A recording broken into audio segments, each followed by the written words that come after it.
Muy buenos días, hoy vamos a descargar imágenes de Pinterest, alguna imagen que nos guste de Pinterest y queramos descargarla ya sea en nuestro dispositivo móvil o en nuestro PC, descargarla más no guardarla en Pinterest.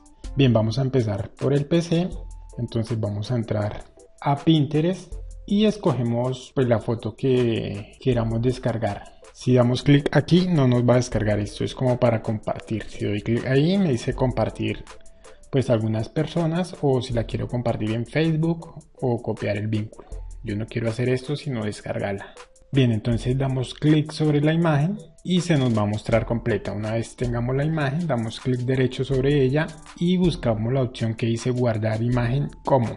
Damos clic ahí, acá le colocamos un nombre, yo le voy a colocar solo P y la voy a guardar en el escritorio para mostrárselas a ustedes. Doy clic en guardar, acá me está descargando, voy a de escritorio y aquí la tengo. Bien, ahora vamos a nuestro dispositivo móvil, que es donde creo que más les interesa. Vamos a entrar a Pinterest y vamos a dar clic en cualquier imagen. Yo voy a dar clic en esta y una vez demos clic nos vamos a ir a estos tres punticos, vamos a dar clic aquí.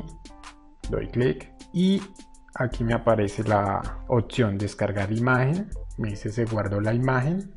Vamos a ver dónde se guardó, porque lo que queremos es que se guarde en nuestro dispositivo móvil. Entonces me voy al álbum de fotos del celular y como pueden ver acá está la imagen ya descargada. Bien amigos, así es como descargamos imágenes de Pinterest. Espero que el video sea útil para ustedes. Muchas gracias por ver el video tutorial. No olviden suscribirse al canal, regalarme un like y nos vemos en un próximo video tutorial. Chao, chao.